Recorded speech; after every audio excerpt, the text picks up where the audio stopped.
Da stehen sie, unsere Schätzchen. 2 Stück haben wir. Heute geht's, oder in diesem Video geht es mal um den Morelo 90 LS, unser Ex-Firmenfahrzeug. Wir haben nämlich einen neuen bestellt bei Morelo, so kann man es schon sagen. Hallo Andreas. Hallo Sven, grüß dich. Hi. Ja, du hast eine Plattform, die heißt? www.wirkaufenirreisemobil.de.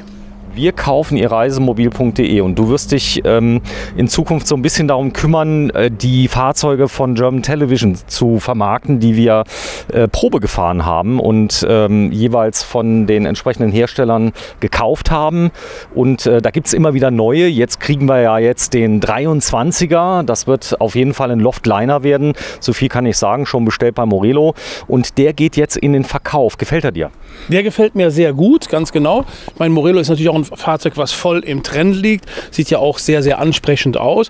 Und junge Gebrauchtfahrzeuge sind im Moment sowieso sehr gesucht, sehr gefragt auf dem Markt. Es gibt ja kaum welche.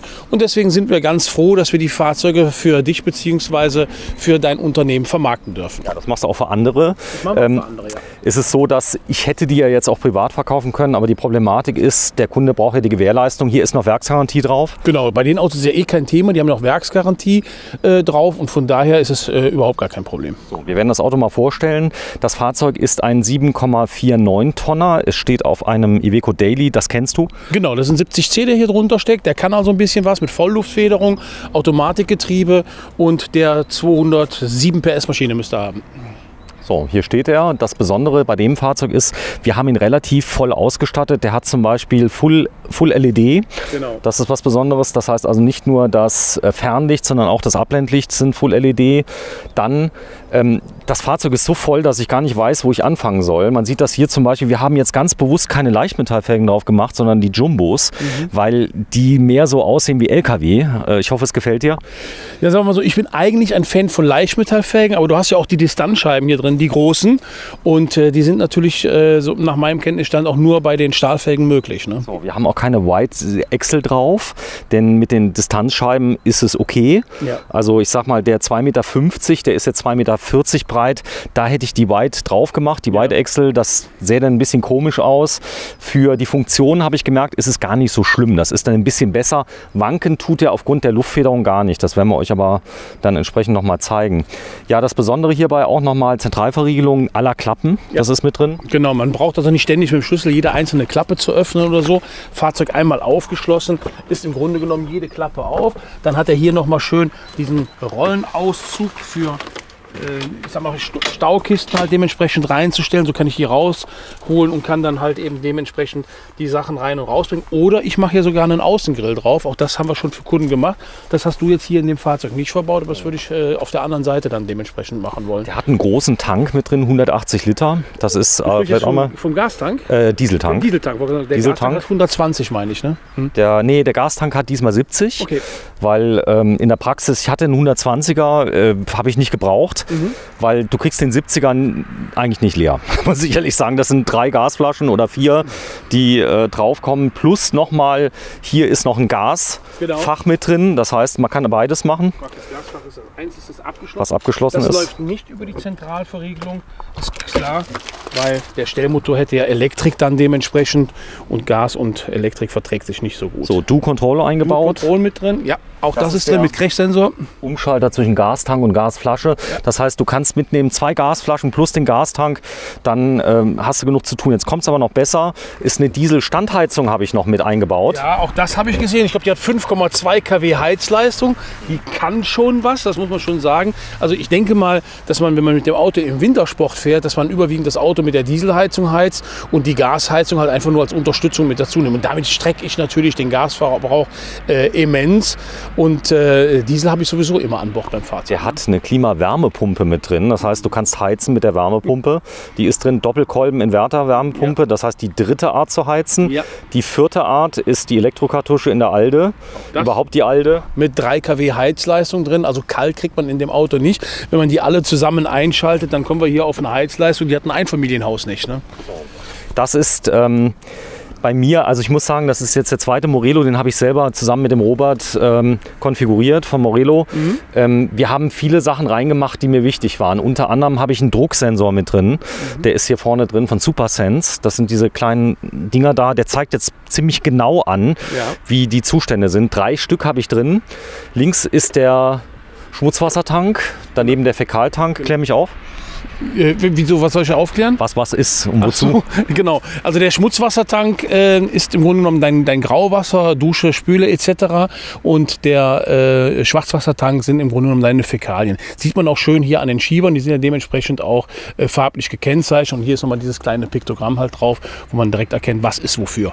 Das ist der Gasfilter übrigens, der ist dabei für den Gastank, kann ich gleich mal zeigen. Da vorne ist der Ablass 100 Liter, das heißt in Fahrposition kannst du den auf 100 Liter bringen, der ist hier unten drin und das sind Spüleinrichtungen. Genau, du hast ja für den Fäkaltank auch die Möglichkeit, den eben dementsprechend zu spülen über diesen kleinen Gardena-Anschluss, der da vorne dran ist, ganz normal mit der Kupplung halt rangehen und dann wird der Fäkaltank auch dementsprechend rückstandslos gereinigt. Ja, das ist die Zentralverriegelung übrigens, das Ganze ist drahtlos, geht per Funk.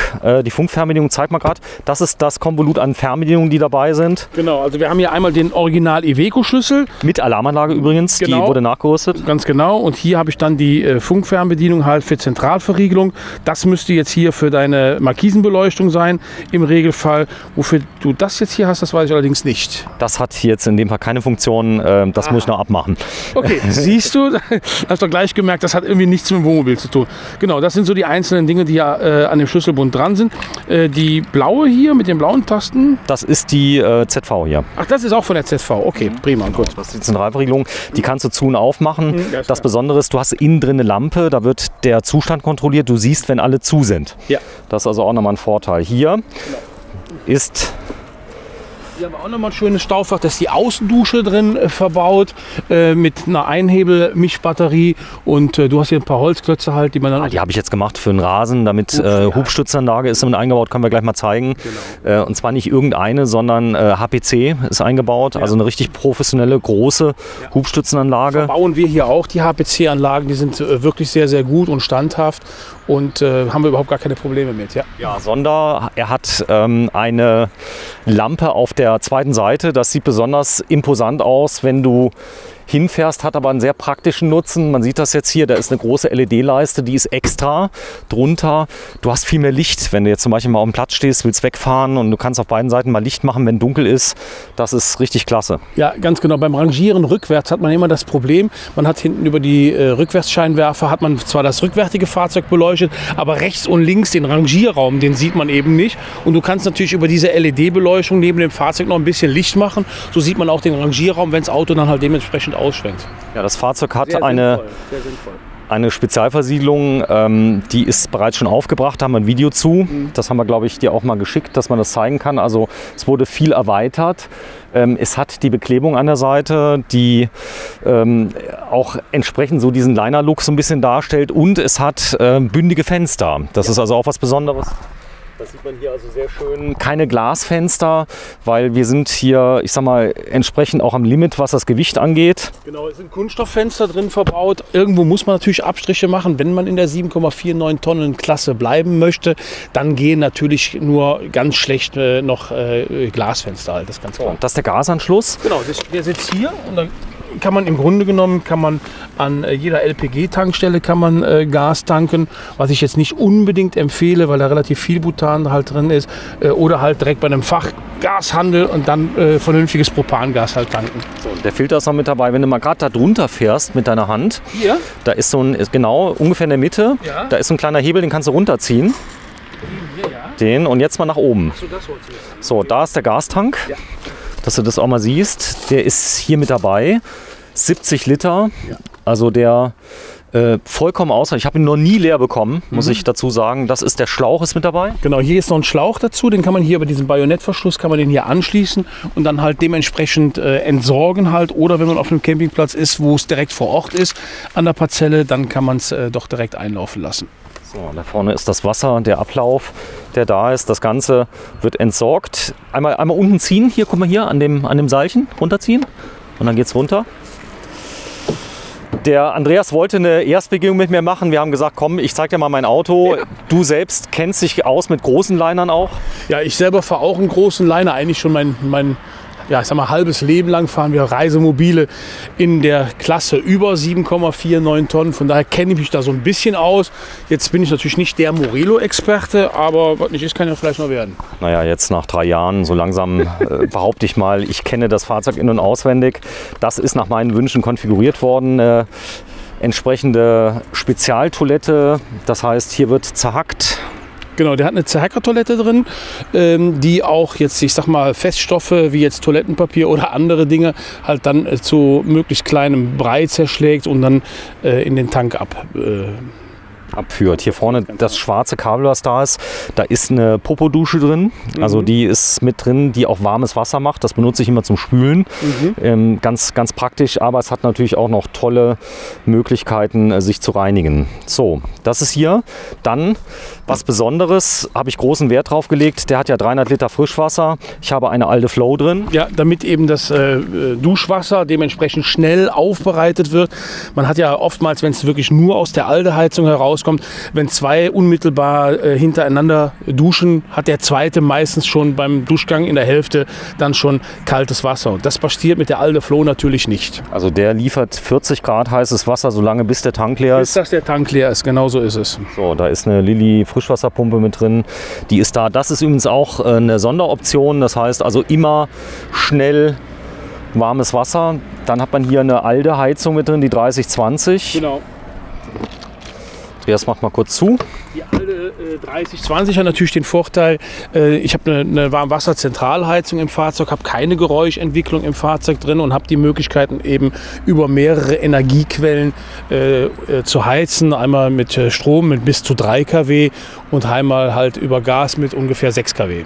Ja, es ist eine Vodafone-Alarmanlage eingebaut. Die kann ich gerade mal zeigen. Hier ist der Aufkleber dazu da. Das ist die Zentralverriegelung hinten. Es kann sein, wenn es jetzt nicht aufgeht, musst du einmal aktivieren.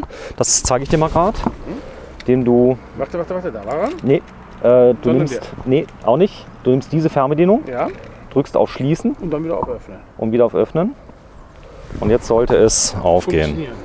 Festhalten, festhalten, festhalten. Und auf.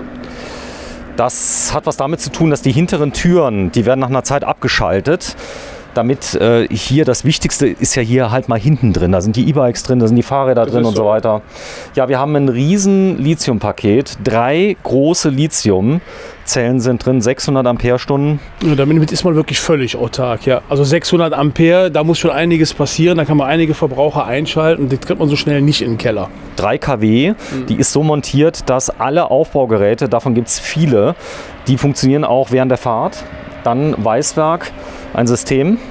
Genau, das schöne Stapelsystem. Die Stapelboxen, hast du die noch? Weil die waren jetzt nicht mit im Fahrzeug dabei. Da würde ja jetzt jemand fragen, der sich das Video anguckt. Ich habe die nicht mehr. Da passen die Standard-Euro-Boxen rein. Die kann sich jeder kaufen. Also in allen, die sind exakt so. Ich habe mal eine drin gelassen, die da ist, weil die sind jetzt schon fürs neue Wohnmobil. Aber die kann sich jeder selber kaufen. Kosten auch, da passen alle rein. Ja. Also das ist... Eins ist vielleicht noch wichtig, was wir noch zeigen wollen, wenn wir die Klappe gleich wieder schließen. Da ist ja so eine kleine Delle eine drin. Und wir haben überlegt, machen wir das im Vorfeld weg oder lassen wir es lieber drin und machen es weg, wenn das Auto jemand gesehen hat.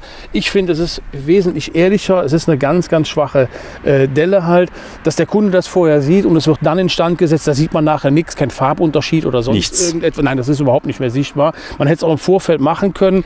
Das ist die einzige Stelle. Das ist wirklich die einzigste Stelle, aber ich finde es viel ehrlicher, wenn der Kunde das vorher so gesehen hat und diese Sache bei uns im Karosseriebau zu machen. Das ist was für 2-3 Tage und dann ist das Auto wieder auslieferungsfähig. So, das kostet auch nichts. Nee. Also das wird gemacht. Nee, das ist kostenlos. So, dann ganz wichtig, Anhängerkupplung feststehend. Du kannst richtig ziehen damit. 3,5 Tonnen Anhängerlast hast du hier. Damit kann man also auch, ich sag mal, ein Brot mal ziehen oder einen PKW mit in den Urlaub nehmen. Das ist überhaupt gar kein Problem. Und dann mit dem Heckantrieb und Differentialsperre, der hat keine Traktionsprobleme oder sonst irgendwas. Ne? So, hier oben Doppelshutter, Rückfahrkamera. Du siehst sowohl nach hinten als auch nach unten. Ja, auch wichtig jetzt gerade jetzt für den Hängerbetrieb. Man kann während der Fahrt halt wie über den Doppelshutter, wie so eine Rückspiegelfunktion, den Anhänger im Betrieb dann beobachten. So, das Ganze bekommt natürlich, also der hat jetzt einen 2-jährigen TÜV, den könntest du nochmal neu machen? Ja, natürlich. Also er kriegt neue TÜV, neue Gasprüfung bekommt er, das ist überhaupt kein Problem. So, und das ist da mit drin. Der wurde ausgeliefert im März, glaube ich, 2021. Das heißt, er ist etwas über ein Jahr zugelassen.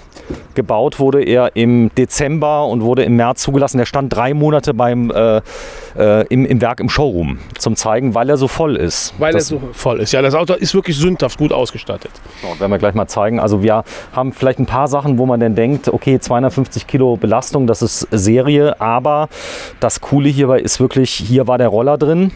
Das passt auch rein. Du hast eine riesen Garage. Also nicht, dass die jetzt kleiner sind bei Carthago, aber die ist schon extrem groß. Also unsere Carthago-Garage muss sich da ganz sicher nicht verstecken, aber es ist eine große Garage. Das muss man neidlos hergeben. Die ist also wirklich sehr breit, auch sehr hoch, sodass man einen Roller reinbekommt. Gut, okay, man muss bestenfalls die Spiegel abmontieren, aber das ist ja nur gar kein Problem. So, das sind direkt Halterungen für Tisch und Stühle. Die kannst du direkt stehend hier reinmachen. Das Ganze kannst du hier rausnehmen.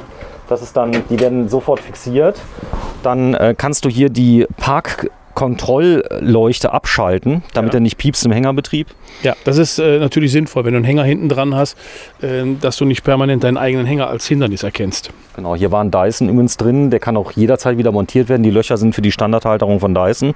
Kann man sofort machen. Hier kann der Dyson aufgeladen werden. Der wandert nämlich ins nächste Wohnmobil, hat meine Frau beschlagnahmt. Hier sieht man übrigens die große Anzahl an Lithium-Batterien, die hier drin sind. Dass wir da einfach mal ein ganz kleines Stück vorziehen. Super B, 3 Stück nebeneinander, jeweils 200 Ampere-Stunden. Also das ist 210 sogar. Ja. 210 Ampere-Stunden, das heißt, wir haben 630 Ampere-Stunden reines Lithium von Super B. Ziemlich cool. Ja, das ist übrigens die Heizung für die Heckgarage. Genau, hier hast du einen Schieber im Grunde genommen, wo du den Heizungskreis für den Heckgaragenbereich halt dementsprechend abschiebern kannst, sodass die Garage nicht mitbeheizt wird oder halt geheizt wird, so wie man halt eben dementsprechend benötigt. Weil man jetzt da irgendwelche Lebensmittel halt drin hat, dann möchte man die ja nicht unbedingt beheizen.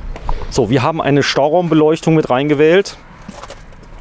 Auch das finde ich sehr, sehr sinnvoll.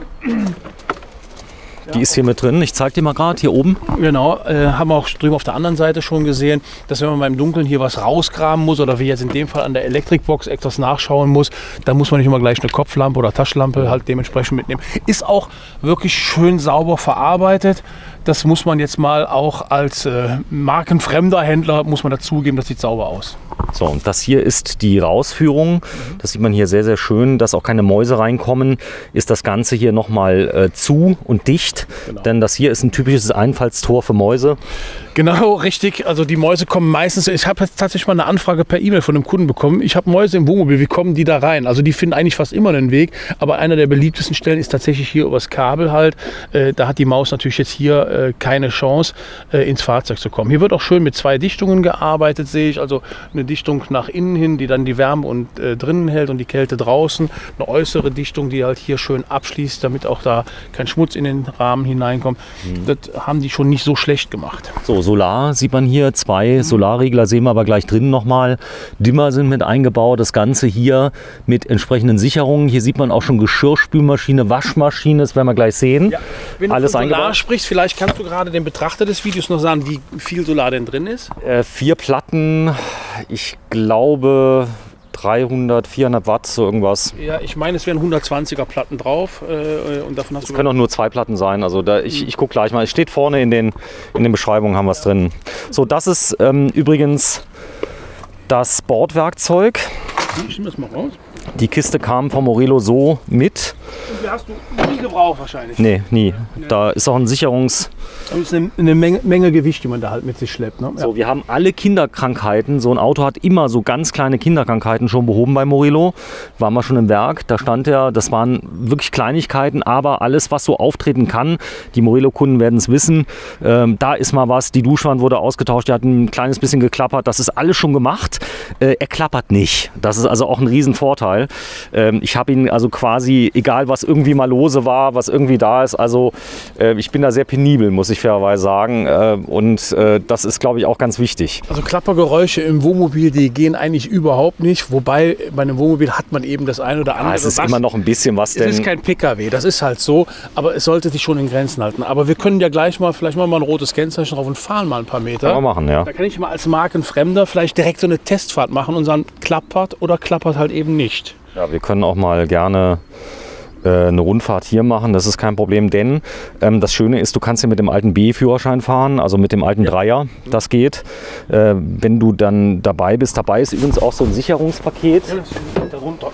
Ja, das ist also für die wichtigsten Sicherungen, die mal ausfallen könnten, auch die sind alle dabei. Schmelzsicherungen hier, wenn da mal jetzt wirklich ein Totalausfall ist, die sollte man also dabei haben. Also eigentlich empfehle ich jedem Wohnmobilisten, so eine Sicherungsbox abgestimmt für sein Fahrzeug immer mit dabei zu haben. Weil es gibt nichts Blöderes, als wenn irgendwo eine doofe Sicherung rausfällt und man kann das Fahrzeug irgendwie nicht mehr vernünftig bedienen. Ja. Das hat eine große Hubstützanlage, können wir uns gleich mal angucken. Die ist übrigens App gesteuert. Das heißt, wir können von außen das Fahrzeug gleich mal anheben. Und das Ganze kann ich auch mal zeigen. Die ist von HPC. Die Aufbautür mit Komfortschloss ist mit darauf. Du hast hier das Zahlenschloss, ne? Dann kannst du es drüber öffnen und schließen. So, die darf man auch feste zumachen. Findet Verwendung bei Feuerwehren unter anderem. Also es ist eine Original-Feuerwehrtür aus wirklich unglaublich belastbarem Material, hat ein großes Fenster mit drin, das natürlich verdunkelt werden kann. Alarmanlage ist drin von Vodafone, die ist eingebaut. Ja. Und es hat dieses berühmte Zahlenschloss, mit dem ich übrigens auch die Außenbeleuchtung ein- und ausschalten kann. Ja. Das ist so. Da ist es mit drin. Ja, hier Genau, haben wir noch ein Fach, lass uns das noch schnell Durchladung bis hinten hin. Genau, auch hier wieder den Auszug, halt dementsprechend. Da könnt ihr euch mal informieren, Weißwerk, das ist nicht ganz billig, aber es ist wirklich hervorragend. Es wurde non-destruktiv eingebaut. Es kann also jederzeit nochmal zurückgebaut werden, aber es ist Gold wert. Also hier kann man zum Beispiel einen Außengrill drauf machen. Genau, das wäre was, das würde ich jetzt tatsächlich machen. Das bietet sich ja an der Stelle wirklich an. Ja, also ich habe keinen Außengasanschluss, den kann man nachrüsten, aber ich hatte im letzten einen drin, den habe ich nie benutzt. Warum? Ich habe Gaskartuschen außen. Also ich habe so einen Kartuschengrill, die kosten auch nichts. Die 500 Gramm Kartusche kostet irgendwie 3 Euro. Ja. Und dafür mache ich mir den Dings nicht. Zumal draußen habe ich nicht so viel gegrillt. Ich glaube, das Thema Außengasanschluss wird überbewertet bei so großen Fahrzeugen. Also tatsächlich habe ich bei mir auch genau diese Lösung mit den Kartuschen. Ich mag da gar nicht so einen langen Schlauch immer am Fahrzeug entlang legen. Oder manche, die laufen dann mit den Flaschen durch die Gegend. Die Kartuschen, da kommst du ewig mit hin, haben fast kein Gewicht und ist eigentlich ideal. So, jetzt zeige ich mal gerade, wir haben ihn jetzt mal ausgepreist für 339.000 Euro. Hier ist er drin. Das Ganze findet man auch auf der Seite Marin-Caravaning. Da kommt man auch auf die gleiche Seite, habt ihr quer verlinkt? Ja, genau. www.carthago-center.de. Da ist das Fahrzeug zu finden und da sind noch sehr viele und umfangreiche Bilder gemacht vom Fahrzeug. Da kann man sich das Fahrzeug wirklich ganz in Ruhe im Detail anschauen. Und die ganze Ausstattung, die jetzt hier steht, die kann man jetzt nicht komplett einfangen mit der Kamera. Die ist im Internet auch nochmal schön dargestellt. Schreibt ihr aber nochmal unter das Video drunter, macht den Link mit rein. Das würde ich auch machen, direkt so. Die Landingpage. Ja. So, Service machst du, das heißt, sollte irgendwas dran sein, gibt es zwei Möglichkeiten. Ihr bekommt ein Zertifikat vom Werk, das heißt, ihr könnt während der Garantiezeit zum Werk fahren, euch im Werkskundenservice von Morelo den Service machen lassen, denn ich habe dieses Fahrzeug tatsächlich vom Werk bekommen direkt. Genau, das hast du mir ja damals schon erzählt und warst ganz stolz und hast mir auch die Fotos der Übergabe geschickt, so wie wir hier unsere Übergaben machen, macht Morelo das ja offensichtlich dann wohl auch. Und von daher, sage ich jetzt mal, gibt es da keine Hürde zu sagen, naja, dieses Fahrzeug steht beim Fremdhändler, das kaufe ich jetzt da nicht oder so. So, Fahrzeug hat um die 17.000 Kilometer runter. Das ist gerade mal eingefahren für diese Klasse, muss ich auch sagen, diese Dailies. Ich zeige euch auch noch mal den Zustand der Reifen. Das sind Winterreifen drauf mit Schneeflocke und die sind, ja, also die sind fast wie neu. Also muss ich auch sagen, ich fahre immer untertourig, muss ich auch dazu sagen, denn man kann das Auto auch richtig jagen. Das bin ich gar kein Freund von, weil dann fängt er an zu saufen. Man kann ihn fahren tatsächlich mit einem gewissen Abstand zum LKW. Der hat nämlich ein Abstandstempomat mit drin. Abstandsregeltempomat. Abstandsregeltempomat. Ja, genau. Ist eine super angenehme Geschichte. Ich habe jetzt gerade schon mal die Hubstützen aktiviert. Und lass das auch. Ja, geh mal mit der Kamera ruhig. Achso, genau, davon bist du jetzt gerade dran. Genau, eine super angenehme Geschichte. Man stellt eine Geschwindigkeit ein und man muss jetzt dann nicht ständig auf den Mindestabstand achten. Der hält den Abstand also selbstständig ein, wie das bei modernen PKWs heutzutage auch ist. Ja. So, und dann haben wir die großen Außenspiegel, die da sind. Also man kann mit den Außenspiegeln, man braucht keine 360-Grad-Kamera. Es langt wirklich die Rückfahrkamera plus die Außenspiegel. Ich habe mich nie irgendwie ängstlich gefühlt, weil du siehst auf denen alles. Nein, also ich fahre lieber mit so einem großen Auto, mit einer vernünftigen Bespiegelung, weil ich dann einfach wirklich bis aufs letzte Detail das Auto sehen kann, als wie mit einem kleinen, unübersichtlichen Auto, wo ich keine gescheiten Spiegel habe. Und das Auto ist wirklich von den Spiegeln vernünftig ausgestattet. Es sind alle Spiegel da. Ich sehe die Maske vorne, hinten habe ich komplett über die Rückfahrkamera alles gewährleistet. Also das Auto ist vom Rangieren hier wirklich kinderleicht zu handeln. So, ich zeige euch das mal. Fahrzeug ist 9 Meter, ich glaube 36 lang, muss ich gleich mal gucken. Ist da natürlich etwas länger, aber immer noch sehr, sehr kompakt. In der Praxis fährt er sich, naja, er fährt sich wirklich fast wie ein PKW, auch innen, wenn man sich mal an die Maße gewöhnt hat. Ja, aber da gewöhnt man sich sehr, sehr schnell dran. Also das ist einfach so, wenn man eine Zeit lang mit so einem Auto gefahren ist, das geht so schnell, dass der Mensch sich daran gewöhnt hat, das merkt man nachher gar nicht. Man erschrickt dann manchmal, wenn man sich umdreht, wie viel Wohnmobil man hinter sich herzieht. Ja, genau. Hubschutzanlage ist jetzt draußen. So, ich zeige euch mal gerade, mal gucken, ob ich die App schnell aktiviert kriege. Denn das Ganze geht mit Bluetooth gesteuert, noch von außen. Das hat den netten Vorteil, dass ich außen stehen kann und kann zum Beispiel das Ganze entsprechend nivellieren. Und ich mache das mal gerade. Warte mal kurz. Ich aktiviere mal kurz mein Handy. Da, ich habe es gemacht. Und hier müsste eine App drauf sein, die heißt HPC. Genau. Dann mal öffnen. Großes Handy, HPC. Da ist es. Muss man einmal ganz kurz hier oben. Wenn du da mal gerade HPC eingibst. PC, da ist es. Und einmal drauf drückst. So, und das ist die App dafür. Die Konfiguration wird jetzt über Bluetooth geladen. Jetzt kann ich automatisch nivellieren. Ich kann aber auch sagen manuell. Du kannst zum Beispiel sagen, ich möchte zum Entleeren des Tanks einfach auf Tank drücken. Wenn du das machst. Genau, dann geht er hin und hebt das Fahrzeug jetzt in dem Fall auf der rechten Seite stärker an, damit auf der linken Seite, wo der Tankauslass halt ist, das Fahrzeug dahin das Gefälle hat und man sieht jetzt also schon, wie der jetzt hier auf der linken Seite sich anhebt. Ne? So, wenn du es mal kurz nimmst, das Handy, zeige ich es mal gerade. Jetzt wird es genau zur Fahrerseite hingekippt, damit der Tank vollständig entleert werden kann. Das sieht man jetzt sehr schön. Der Auslass ist auf der Fahrerseite, auf der linken Seite. Jetzt sagt er hier über die App gerade Nivellierung abgeschlossen und jetzt läuft das Wasser oder halt auch der Schwarzwassertank dementsprechend besser aus. Ne? Und dann kann ich hier einfach zurückgehen und so kann ich halt die einzelnen Dinge dann anwählen. Ne? So, und sagst du hier unten manuell. Genau. Jetzt sieht man also, der ist jetzt in dieser Tankposition mit drin. Korrekt. Jetzt kannst du sagen, ich möchte gerne zum Beispiel, wir machen jetzt mal Folgendes. Genau, du willst vorne ausfahren. Und dann drückst du drauf und dann hebt er den hoch. Wir heben ihn jetzt mal hoch und zwar so. Könntest du dann Räder auch Räder wechseln. Ja, das ist so. Das zeigen wir mal gerade. Ja. Wenn du mal gerade nochmal auf Ausfahren drückst. So, jetzt sollte er gleich in die Höhe gehen. Genau, du siehst, das Rad steht jetzt schon in der Luft. Ich gehe mal gerade hin und habe jetzt also schon hier dementsprechenden Freilauf. Theoretisch könnte ich jetzt da ein Rad mit wechseln. Ja, so. Ich habe jetzt aufgehört, ich brauche das jetzt nicht weitermachen. Das Schöne ist, wir können aber jetzt mal richtig drunter gucken. Man kann also wirklich große Höhen damit nivellieren. Ja. Das Ganze geht voll automatisch, kann auch eingefahren werden. Es stabilisiert es auch. Das Auto steht jetzt quasi wirklich fest und stabil auf dem Boden, weil der hat ja nun mal eine Vollluftfederung.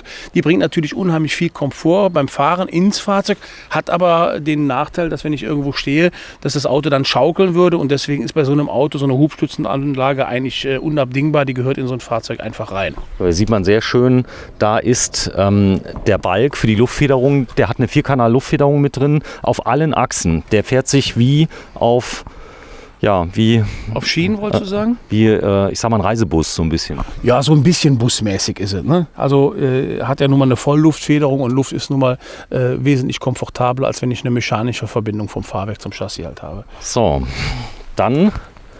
Was haben wir denn noch vergessen hier draußen? Es ist so viele. Wir sind eigentlich so weit durch. Wir hatten den Abstandsregeltempomat, den hast du noch genannt.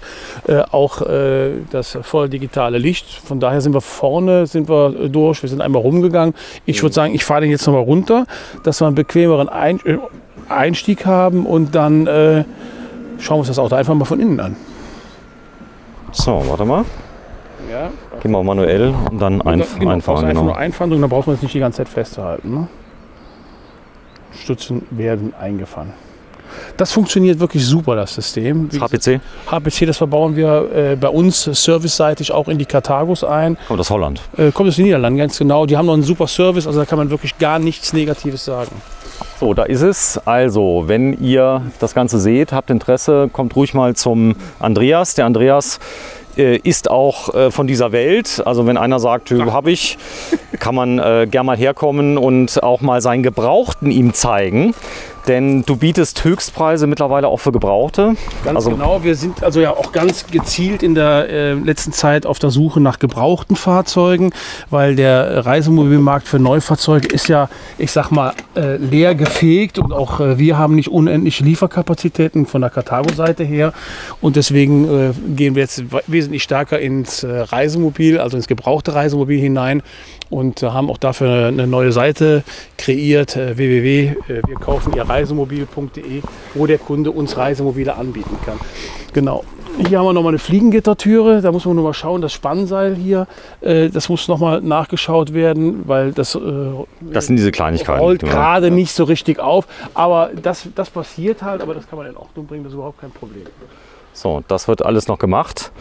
Auto habe ich dir gestern gebracht. Jetzt ist es da. Das vielleicht mal kurz zur Erklärung. Das ist die Hubstützenanlage, das Display. Muss man 3 Sekunden drücken. Und dann kann man das Ganze auch ohne App machen. Muss einmal akzeptieren, dass ich da bin und hat dann die gleichen Möglichkeiten hier. Ganz genau. Es ist im Grunde genommen genau wie auf der App. Man muss nur, ich glaube, das hast du gerade schon gemacht, auf diesem kleinen Schlösschen halt dementsprechend draufhalten, damit es dann entsperrt ist. Und dann habe ich hier die gleiche Menüsteuerung wie auf der App. Also es ist komplett analog. So, und hier habe ich noch diverse Schalter. Unter anderem ist das die Zentralverriegelung nochmal ohne Fernbedienung, ja, wenn ich das möchte. Daneben ist die Stauklappenbeleuchtung. Beleuchtung, genau. Die hast du mit drin. Und da 2 Schalter. Damit wird einmal, hast du die Möglichkeit, als Art Kindersicherung diese Hubstützanlage auch abzuschalten. Die ist jetzt weg. Und das ist übrigens die Lampe ganz rechts. Ist alles geschlossen, dann blinkt dieses Lämpchen hier, das heißt von allen Seitenklappen im Takt. Das heißt, das sieht man dann und sieht, okay, alles ist abgeschlossen. Spiegel ist hier an der Seite, denn wir haben den Fernseher auf der Beifahrerseite, das habe ich so gewählt und würde ich auch heute nochmal so machen. Warum würdest du es heute nochmal so machen? Weil, kann ich hier sagen, wir haben hier eine Barversion. Und die Barversion hat die Möglichkeit, diesen kleinen Stuhl hier zu drehen. Ja. Und dann kannst du dich da hinlegen, kannst die Füße hoch machen und hast... Klar, und hast dann natürlich eine dementsprechende das Hubbett. Bequeme Fernseher. Ach, Moment, da müssen wir noch eben... Einmal die Sitze umlegen. Ja, genau. Das Hubbett haben wir, glaube ich, 2-mal benutzt. Es war zum Testen, aber wir haben es rein konfiguriert, weil... Mit Hubbett hast du einfach mehr Möglichkeiten. Ja, wir hatten ja eben das Thema gehabt, es ist mittlerweile tatsächlich wieder so. Es war eine Zeit lang, dass wirklich Fahrzeuge ohne Hubbett einen etwas höheren Nachfragepegel hatten. Aber das hat sich Corona-bedingt tatsächlich komplett geändert. Es ist mittlerweile so, dass sehr viele Reisemobile wieder mit Hubbett gewählt werden, auch in der Liner-Klasse. So, hier oben hast du einen Hickey drin. Dann also ist auch eine große Liege, vor allem die liegt fest auf, die wackelt nicht oder so. Du hast hier die vernünftigen, ich sag mal Lattoflex da dran, die sich auch wirklich dem Körper schön anpassen und eine vernünftige Matratze drin, mit einer vernünftigen Haptik und auch einem vernünftigen Härtegrad. Ja, wir haben alles desinfiziert mit Biosanic. Da vorne liegt es übrigens noch. Hast du gesehen? Ne, habe ich jetzt ehrlich gesagt nicht gesehen. Ah, da, okay. Da ist es. Das ist ein spezielles Spray, mit dem man entsprechend desinfizieren kann. Das kann ich euch gleich mal zeigen. So sieht es aus und damit haben wir das einmal rauf und runter desinfiziert. So. Interessant hier vielleicht noch erwähnenswert, du kannst das verschließen links und rechts wie im Zugabteil. Wenn du das mal gerade zumachst, bitte. Einmal kurz mal zeigen. Das ist mit dabei und dann hat man seine Ruhe. Und du schläfst wie in Gottes Schoß, also in Verbindung mit der Hubstützenanlage. Man kommt also hier, man darf das hier besteigen übrigens, ganz offiziell hat mir der Herr Löhner gezeigt, auch er mit seinem Gewicht. Denn hier drunter habe ich einen Stahlunterbau. Was heißt mit seinem Gewicht? Also mit einem Gewicht eines Mannes kannst du drauf. Aber der Reinhard, der wiegt ja höchstens 60 Kilo, oder? Maximal. Ja. So. Also von daher... ist das auch gewährleistet. Bei uns steigt man über die Seitensitzbank ein, hier über den Tisch halt. Ist okay. Ich sag gerade noch, Hubbett übrigens elektrisch, hat einen Grund. Du kannst ruhig die Schlaufen reinlegen, das habe ich immer gemacht. Man kann die auch hängen lassen an der Seite, dann hast du nochmal Schlaufen, dass du festmachen kannst. Aber so ist der Blick nach draußen ungestört, so habe ich es immer gemacht.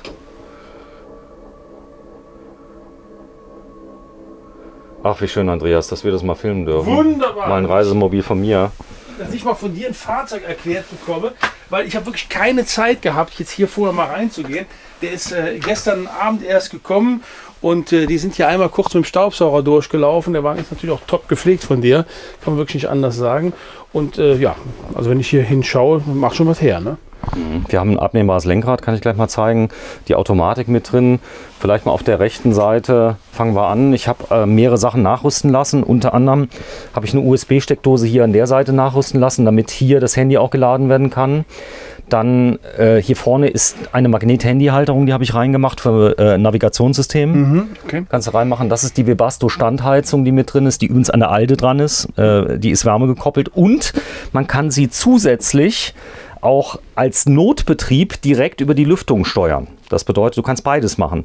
Du hast also dann die Möglichkeit, entweder über den Wärmetauscher zu gehen und oder über die Lüftungssteuerung. Das heißt, auch wenn die Alte mal ausfallen sollte, komplett, was ich noch nie erlebt habe, dann kann man die ganz solo betreiben. Das heißt, du hast immer ein warmes Fahrzeug. Und 5,2 kW müsste die haben, ist richtig, was ich sage, ne? Ja, die macht richtig warm. Also ich habe die morgens immer, wenn ich die runtergekühlt hatte, habe ich die vorm Duschen 10 Minuten angemacht und dann war das Auto ruckzuck auf Vollgas.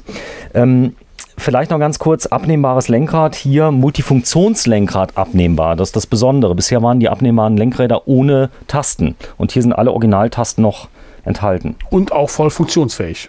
Der hat volle Ausstattung, bedeutet, der hat Abstandsregeltempomat mit drin, der hat die Hupe mit drin. Die kennst du? Ja, die kenne ich. LKW-Hupe ist mit eingebaut. Hört sich jetzt eher nach so einem Moselschiffer an oder sowas. Dankeschön. Ja, bitteschön. Gerne. Ist ja aus Trier, von daher. Ist nicht schlimm. Also der ist auch schon die neue Belederung. Also ich glaube, das hier ist Modelljahr Variante 22 gewesen, die wir hatten. Da oben ist übrigens die Alarmanlage, hat Innensensoren mit eingebaut. Also das heißt Ultraschallsensoren mit drin und Türüberwachung. Ja, die du aber auch abschalten kannst, glaube ich, die Sensoren hier. Ja, wenn du ein Haustier hast, dann kann das Haustier im Auto verbleiben und trotzdem ist die Außenhülle des Fahrzeugs geschützt. Und was ganz wichtig ist, das hast du eben jetzt nicht gesagt, der hat eine Differentialsperre, was für mich eine absolute Muss-Option ist für ein hinterradgetriebenes Fahrzeug, weil dann gibt es wirklich fast kein Halten mehr. Ne? Auf der Wiese. Ja, genau. Besonders Abstandsregeltempomat mit drin. Er hat einen aktiven Spurhalteassistenten mit drin, aktiv. Das heißt, er greift auch in die Lenkung mit ein. Das ist, wenn man mal vergisst, irgendwie, man kommt von der Spur ab, er lenkt mit. Das funktioniert auch in der Regel sehr gut. Allerdings muss, sage ich mal, unten der Radarsensor darf nicht verschmutzt sein. Das ist also die einzige, beziehungsweise hier vorne die Kamera und so weiter. Es gibt schon mal Momente, da sagt das System, ist jetzt usselig draußen, Schneeregen und so und dann schaltet das ab. Ist beim Pkw aber auch, also wenn es drauf geschneit hat oder so, dann funktionieren die Radarsensoren halt einfach nicht. Oder wenn es extrem stark regnet oder extremer Sonneneinfall von vorne ist, dann fallen die meistens auch aus. So, und dann die große Scheibe mit drauf, die ist beheizt. Der Rollo, den kannst du nicht nur rauf runter machen, den kannst du auch in der Privacy-Funktion regeln. Besonders hier kann ich auch mal zeigen, man kann das hier A runter machen und B kann man es hier runter machen und oben nochmal, warte mal gucken, komplett. Das heißt, du kannst es hier öffnen und kann das so weit runter machen, dass zum Beispiel von außen keiner reingucken kann. Ja, also das haben wir bei einigen Carthago-Modellen auch. Da kannst du wirklich, wie du das gerade genannt hast, Privacy-Stellung, du kannst rausschauen, aber es kann dir keiner, ich sag jetzt mal auf den Hintern oder so, gucken, wenn du hier morgens noch nicht ganz fertig gemacht bist. Das ist eine ganz schöne Sache. Und das geht auch vorne mit dem Sonnenrollo für die Frontscheibe. Ja, wir haben ein Soundsystem nachgerüstet, ein ganz großes. Das Soundsystem ist hier vorne drin, nochmal mit 2 Hochtönern. War das Original-Soundsystem, das war okay, aber hier ist ein Subwoofer mit eingebaut von Karatec. 2 neue Sony-Lautsprecher sind mit drin. Das klingt unvorstellbar geil hier drin. Also ich habe ein eigenes Video dazu gemacht. Also das Soundsystem wurde nochmal mit dem DSP angepasst, per Computer eingemessen. Also das klingt unvorstellbar gut, wirklich. Können wir den Campingplatz beschallen? Das ist so. Ganz wichtige Funktion, die City-Funktion habe ich immer an. Dann lässt sich das Lenkrad ganz besonders leicht drehen. Das ist also auch eine schöne Funktion. Und er hat eine Bergabfahrhilfe. Die ist aber auf starken Steigungen mit Vorsicht zu genießen. Man sollte dann wirklich bei der Tonnage, ich sag mal, langsam den Berg runterfahren im hohen Gang, im niedrigen Gang. Im niedrigen Gang. Hast du die schon mal gebraucht? Ich habe die Bergabfahrhilfe nun mal getestet, die funktioniert. Ja, genau. Also ich habe bei mir im Auto ja auch drin. Ich brauche die eigentlich so gut wie nie. Es ist ein schönes Gimmick, schön, dass es da ist, aber ich glaube, die meisten Leute nutzen es auch einfach nicht. Aber es ist halt eben im Auto drin verbaut. Ich mache mal gerade vorne das Rollo runter. Man hört fast nichts, weil es läuft wirklich super, super leise. Und jetzt ist nach vorne wirklich alles total blickdicht. Und ich habe eben auch die Möglichkeit, wenn ich dann nochmal auf den Taster drauf drücke, auch hier das Fenster im Grunde genommen vom Sichtbereich zu halbieren, sodass, wenn ich mich im Fahrzeug bewege, ich rausschauen kann. Sehr praktisch. Also du kannst, auch, ja, wenn dich umziehst, hinten duschst und so weiter, kannst du hier so machen, kann keiner reingucken. Genau. Und das ist auch als Sonnenblende zugelassen, das Rollo, so dass ich also jetzt hier keine Sonnenblenden wie im Pkw halt habe, sondern ich kann dann wirklich das Rollo halt nutzen, um quasi die Sonne etwas aus dem Auto rauszusperren während der Fahrt. So, und besonders schön ist es, dass das Fahrzeug ein Kühlfach mit eingebaut hat. Das ist hier unten drunter, das man gerade öffnest. Da kann man kalte Getränke rausnehmen, das ist mit drin. Genau, ja, hier ist ein Ausströmer direkt von der Klimaanlage und wenn man jetzt hier Getränke stehen hat, dann werden die halt dementsprechend gekühlt, aber sie werden auch beheizt, wenn ich heize. Ist das so? Das ist so, ja klar. Okay, weil cool. Liegt direkt am Heizungsstrang halt dran. Ne? Gut. Dann was Tolles hier, zeige ich euch mal gerade. Ich mache mal wieder zu. Wir haben Komfort, Schwingsitze, Luftsitze eingebaut. Das ist wie, was heißt, es sind die Sitze aus einem LKW, also richtige Profisitze. Das Ganze hat einen Luftkompressor mit drin, du kennst das, du hast es bei dir auch drin? Ich habe das bei mir auch drin, ganz genau. Das ist natürlich nochmal eine ganz andere Geschichte an Fahrkomfort. Wobei wir haben hier schon ein sehr komfortables Fahrwerk drin. Ja, ist eine schöne Sache, gar keine Frage. So, ich zeige mal gerade, was ich hier vorne noch an Extras habe. Also das Lenkrad ist abnehmbar, dann kann man den Sitz auch gut drehen. Da vorne ist übrigens die Luftfederung, die 4-Kanal. Die entsprechende Bedienung dazu da. Das ist auch schon das neue von V&B, das neue Bedienpanel. Du kennst die alten noch. Ich kenne die alten noch, ich kenne aber auch schon das neue. Aber auch hier hast du ja Funktionen jetzt, wo du das Fahrzeug vorne und hinten auch nochmal dann ausgleichen kannst über die Luftfederung. Also auch da kann man schon ein bisschen Niveau mit ausgleichen. Und man hat halt eben diesen festen Stand halt nicht, wie bei einer Hochstützenanlage. Ne? Ich habe Active Air nicht reingewählt, weil ich habe es Probe gefahren.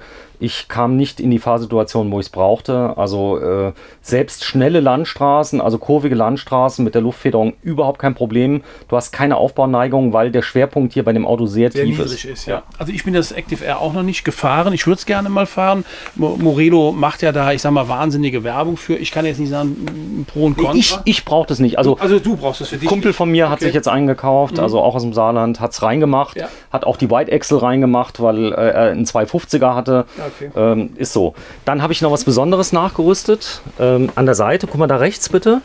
Da habe ich eine USB-Steckdose. Weißt du, wozu die da ist? Nee. Die ist für die Dashcam. Damit Marlene ihr Handy laden kann, hätte ich jetzt gesagt. Nein, das ist die Vorbereitung für die Dashcam. Okay. Dashcam hatte ich auf der rechten Seite drin. Ja. Und damit man die anschließen kann, habe ich sofort eine USB-Steckdose legen lassen, damit es sauber gemacht ist. Ja, das ist vernünftig. Sonst hat man immer so blöd das Kabel darüber laufen. Ne? Aber das kann man auch wiederum nachrüsten. Aber du hast es ja schon drin, ist ja alles gut gemacht. So, hier vorne sieht man, das ist die Einstellung, Abstandstempomat, Abstandsregeltempomat mit drin. Wir haben eine Fernbedienung nochmal für das Radio. Das ist die Kappe übrigens, wenn das Lenkrad abgenommen wird. Genau, und hier vorne ist auch nochmal eine USB-Steckdose im Handschuhfach auf der linken Seite verbaut. Ich weiß nicht, ob die Kamera das jetzt so sehen kann.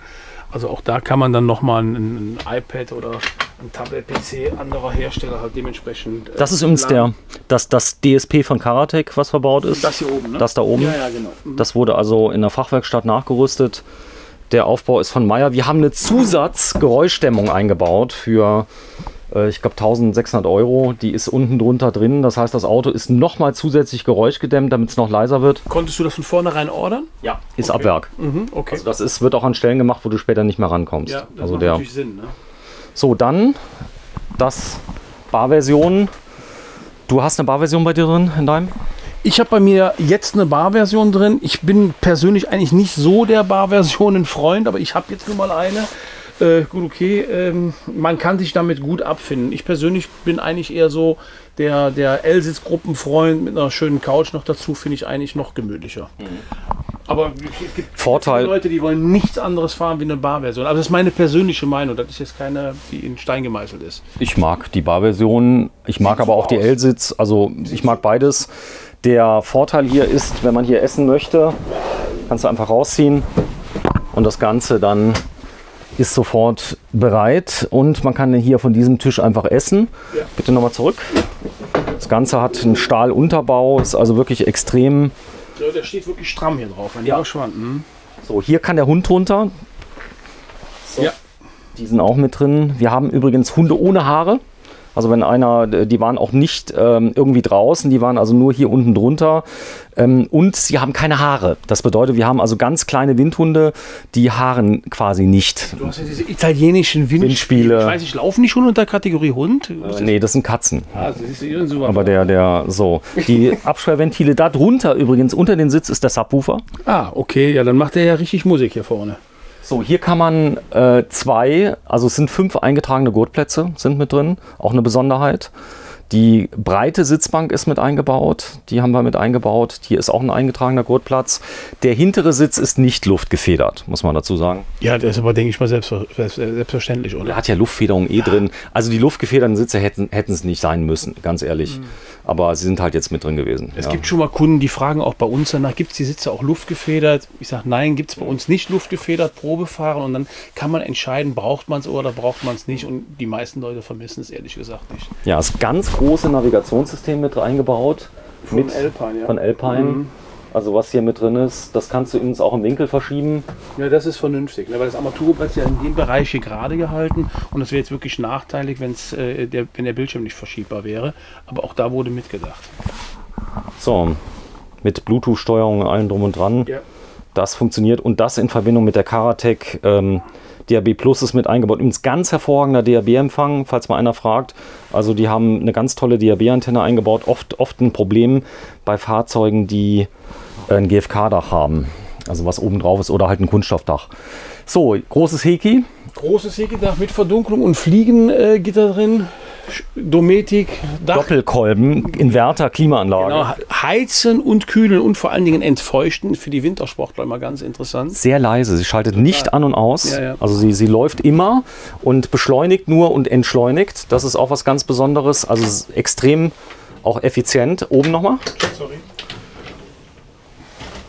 Genau. Andreas, soll mal ganz kurz den Fernseher noch zeigen? Dann sind wir hier vorne fertig. Schönen Apothekerschrank, ja, warte. Zeig dir mal ganz kurz Glas. Glasschränkchen, genau. Sind mir übrigens, glaube ich, 3 Gläser kaputt gegangen. Aber daran wird es wahrscheinlich nicht scheitern. So, und der Fernseher, da musst du, warte, ich zeig's dir gerade. Da muss Entertainment an. Ja, Entertainment an. Das müsste da sein, Multimedia Ein. Genau. Das ist bei uns nämlich nicht anders. Der hat die Soundbar mit drin von Oyster, die habe ich zusätzlich. Alphatronics 32 Zoll Fernseher. Ich gucke gar kein Fernsehen, muss ich auch dazu sagen. Ich hatte hier also kein normales Fernsehen. Ich habe eine SAT-Anlage drauf, vollautomatisch. Die habe ich noch nie benutzt. Echt nicht? Ich habe sie zweimal ausprobiert, sie funktioniert, aber ich gucke nicht über SAT, ich gucke über Stick. Und der Stick, den kann man hier an der Seite einfach einstecken. Ja, da kommst du gut dran bei dem Modell hier. Ja? Da hatte ich einen Prime-Stick drin und da kann man jederzeit auch wieder einen Prime-Stick reinstecken für 30 €. Ein Hammer. Ja, also ich habe bei mir auch eine LTE-Antenne auf dem Dach drauf und wir machen eigentlich fast gar nicht mehr die Antenne raus. Ich habe eine auf dem Dach, benutze sie aber so gut wie gar nicht. Also man braucht hier keine LTE-Antenne, das hat einen Grund. Das Heck ist aus GFK und ich habe hinten ein spezielles Fach machen lassen, das neben dem GFK-Heck ist und da kann man den Router reinstellen und dann brauchst du keine Außenantenne. Okay, ja, ich hab das bei mir so und ich fahre da super mit, ich bin jetzt super zufrieden mit. Wie gesagt, ich mache die Antenne fast gar nicht mehr raus. Du hast nichts mehr mit Sturm zu tun oder wenn du jetzt in Norwegen unterwegs bist, in den tiefen Fjorden, kriegst du mit einer SAT-Anlage sowieso keinen Fernsehempfang mehr. So, sagen wir mal. Ich komme gleich nochmal auf das, was du eben schon gezeigt hast.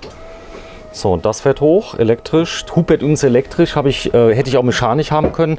Aber morgens, wenn du aufstehst, Riesenproblem, Rücken, hochdrücken, habe ich mir einmal den Rücken richtig schön, geht zwar nicht schwer, das Manuelle, aber man braucht ein bisschen Kraft. Ja, in deinem Alter ist das so mit dem Rücken, aber ich bin ja noch jung, ich könnte das noch jetzt mit den Händen hochheben, aber ich habe es bei mir auch elektrisch. So. Dann hier vorne, das ist übrigens von Alphatronics eine Fernbedienung für das Radio. Man glaubt es kaum, ist aber so. Das ist die Thule elektrische Markisenfernbedienung. Richtig, genau. Und hier hast du dann für deine SAT-Anlage das Bedienpanel, um die halt dementsprechend ein- und auszufahren. Und die anderen beiden Geschichten sind halt dann eben dementsprechend da für Batterienmanagement und Solaranlage. Hier sieht man sehr schön, also das ist die verfügbare Kapazität. Oh, da ist ja noch reichlich drin. Ja, ist jetzt gerade erst dran gefahren. Ja. Der lädt auch automatisch, also hat 557 Ampere-Stunden jetzt noch da, ist noch nicht mal voll. Das ist die Solaranlage, die lädt im Moment mit 3,6 Ampere. Ja. Das heißt, du hast eigentlich, wenn er auch mal steht, nie eine leere Batterie. Ja, wir haben ja jetzt einen total grauen Himmel, also die kann sicherlich deutlich mehr. Ich denke mal, dass man die bis auf 20, 25 Ampere Ungefähr hochgeht. Ja. Ja. Ja. Also hier sieht man, das ist der Wechselrichter. Den kann man, wenn man ihn 3 Sekunden hält, auf Dauerbetrieb machen. Und der macht tatsächlich, der macht über 3 kW. Der macht sogar im Peak 4,5 kW. Das habe ich schon probiert. Ja. Funktioniert. Und er schaltet auch ab. Das heißt, wenn er irgendwann mal die Schnauze voll hat, dann steigt er aus und signalisiert das auch dementsprechend. So, die alte mit Elektropaket bis zu 3 kW. Ja, genau. Kann man drauf machen. 2, 3, aber wir machen es jetzt natürlich aus, genau. Und hier hast du dann halt nochmal deine Du-Steuerung, wobei du hast ja die alte Floh drin, eigentlich nicht nötig, das dann dementsprechend hochzusetzen. Das ist die vollautomatische SAT-Anlage von Oyster mit sogar App-Steuerung mit drin, drückst du einfach drauf und dann fährt automatisch die SAT-Anlage raus, ist eingestellt auf Astra und findet fast immer Empfang, es sei denn, man hat einen Baum erwischt. Das ist die Technik dahinter. Auch das ist vorbildlich verbaut. Ja, muss ich zugeben, ist so, ja. Haben sie gut gemacht, ja. Gut. Dann das neue Bedienpanel von CBE. Hier kann ich die wichtigsten Sachen machen, wie Wasserpumpe ein, die machen wir mal ein. Dann IceX, den ich ja nie brauchte, weil ich einen Tank habe. Hier vorne kannst du Sachen programmieren. Informationen ist ganz interessant. Hier sehe ich die Tankvolumina und die wirklich genau auf Prozent. Das ist das Besondere. Normal hast du immer nur Viertel voll, halb voll, Dreiviertel. Und hier wird in Prozent wird angezeigt, wie voll der Tank ist. Kann ich euch mal gerade zeigen. Abwassertank. Das ist zum Beispiel hier die Fahrzeugbatterie, aber auch der Frischwassertank. Da ist noch ein bisschen was drin. Ne, das war der Abwassertank. Ich glaube, den Frischwassertank haben wir leer gemacht. Ja, hier, wir haben so, Fäkaltank, das ist der Gastank. Ja. Hat 75%. Reicht ja noch für einen halben Winter. Reicht noch für einen halben Winter, ja.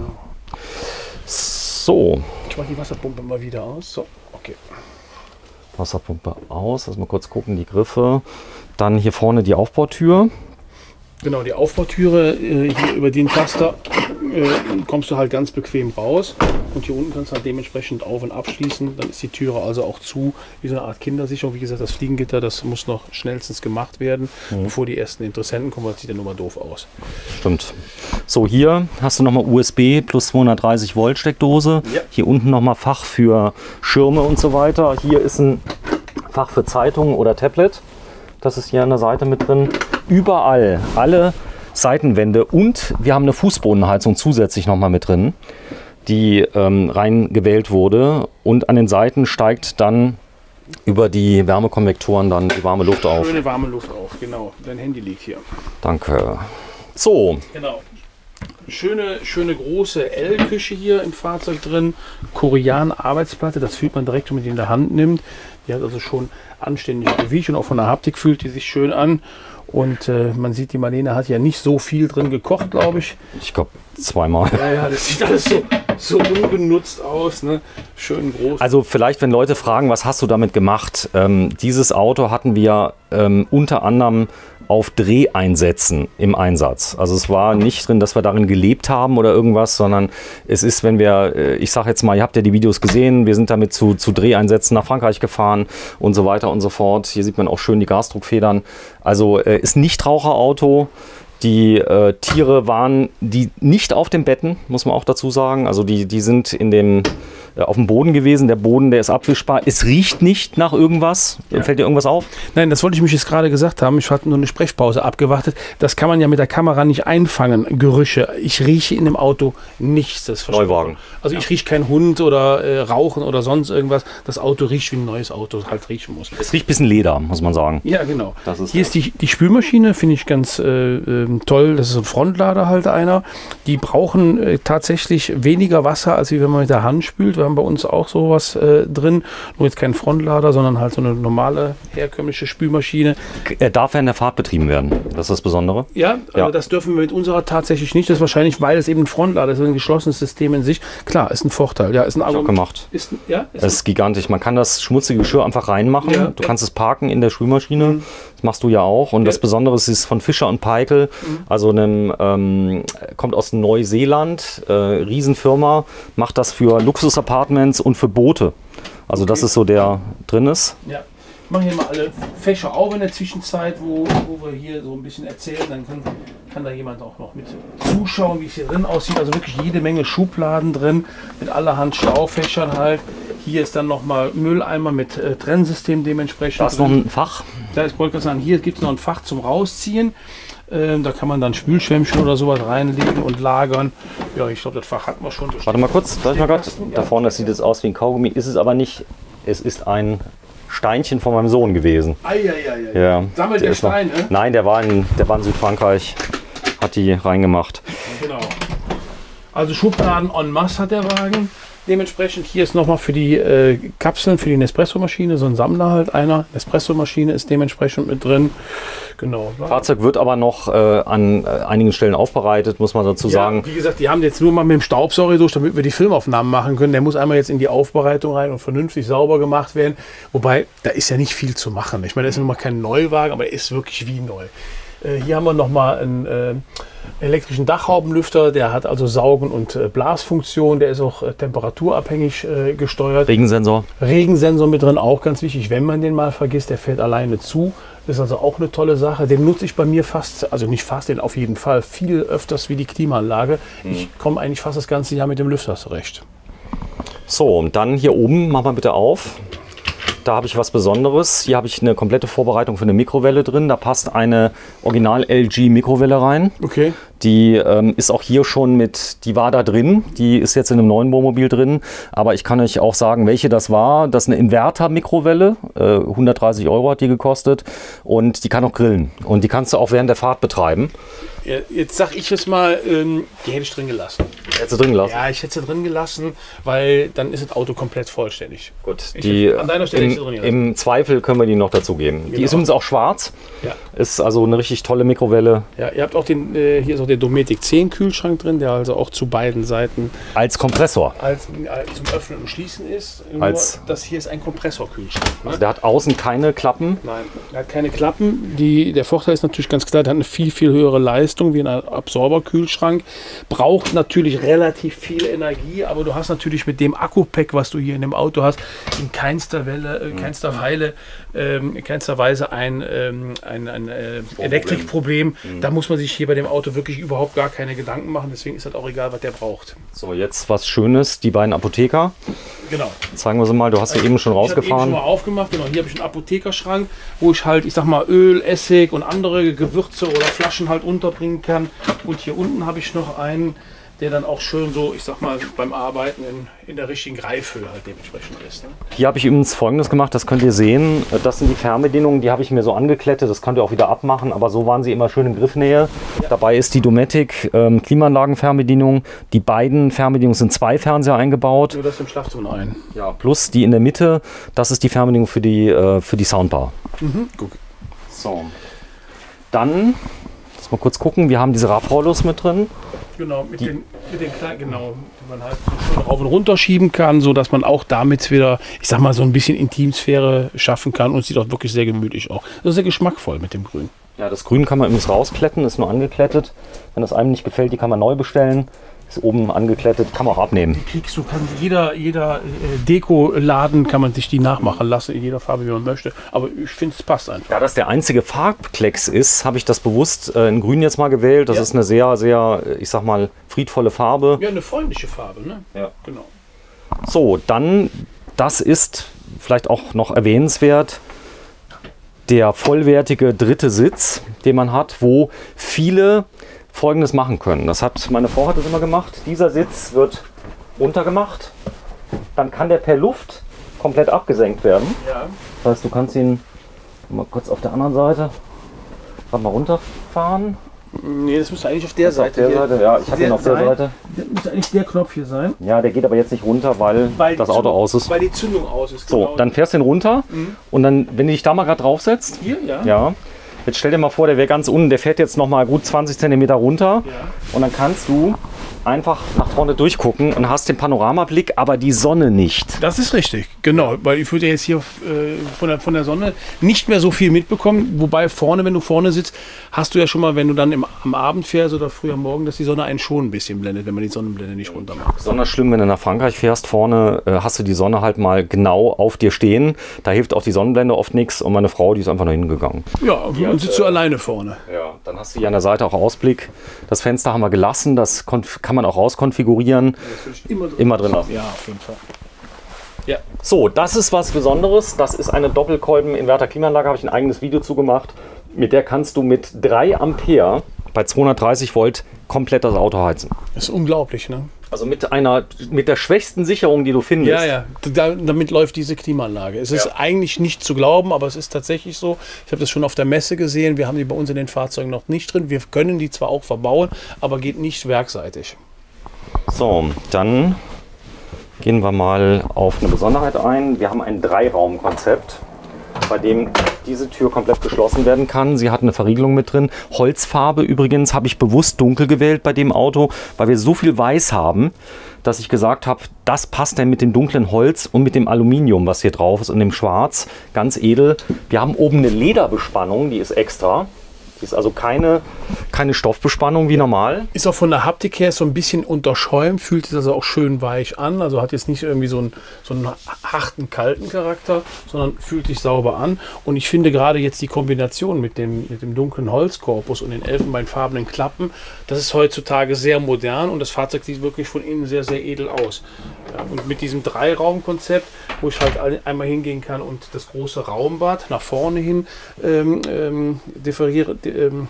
absperren kann, halt dementsprechend finde ich sehr ansprechend. Du kannst hier vorne dein Frühstück schon zubereiten, während der andere noch hinten sich in der Toilette zurecht macht, duscht oder was auch immer. Ne? Du bist über 1,80 Meter, mach mal bitte Arm nach oben, ja, ich bin dass man sieht. 82, also hier ist also richtig Stehhöhe. Stehhöhe ohne Ende drin. Also und hast noch Schuhe an. Ja, okay, jetzt sind jetzt Tonschuhe. Ich habe heute nicht die High Heels an, aber es sind Schuhe, ja, genau so ist. Das ist übrigens die Duschwand, die hat ein bisschen geklappert, dann bin ich hingefahren und dann hat man sie sofort bei Morelo ausgetauscht und ihr kriegt also noch ein Schreiben mit dabei. Ihr könnt ins Werk fahren, das Werk kümmert sich also komplett um euch. Ich würde auch empfehlen, also wenn irgendwas Ernsteres ist, du hast ja auch eine Werkstatt, kannst auch alles machen, aber ich sag mal im Werk... Ist ja kein Hexenwerk. Ich sag mal, das ist ein Wohnmobil, der Iveco ist uns bekannt, was oben drüber ist. Die Technik ist ja im Grunde genommen heutzutage bei allen Wohnmobilen gleich. Es gibt ja nicht so viele. Ihr habt doch Alde bei Karthago, muss man sagen. Also das kannst du alles reparieren, machen, tun. Aber die alte Heizung geht eh nie kaputt. Ja. Also. Dann, aber du kennst dich damit aus, wenn da mal irgendwas zu warten ist, dann kann man das machen. Eine ganz große Dusche. Die Dusche wurde Keramik versiegelt. Ja, die Dusche ist wirklich echt riesig hier in dem Fahrzeug, ebenerdig, schön in der Mitte ein Ablauf drin, macht wirklich was her, ja. So, die Keramikversiegelung hilft auch, diese Kalkflecken ein bisschen zu minimieren. Sie werden nicht ganz ausbleiben. Wir haben oben die Stange mit drin rein konfiguriert. Diese meinst du? Ja. Ja. Nee, oben drüber. Siehst du diese? Ach, Entschuldigung, die Kleiderstange genau. Meinst du? Ja, die Kleiderstange. Ja, die hatte ich jetzt von mir aus gar nicht sehen können. So, dann Popodusche. Genau, Popodusche, die hast du jetzt hier ja verbaut dementsprechend und die ist ja mit warm und kalt Wasser, so dass man also, ich sag mal, die richtige Temperatur fürs Popöchen halt dementsprechend findet. Ja, eine Original-Masterflasche ist eingebaut, Keramiktoilette.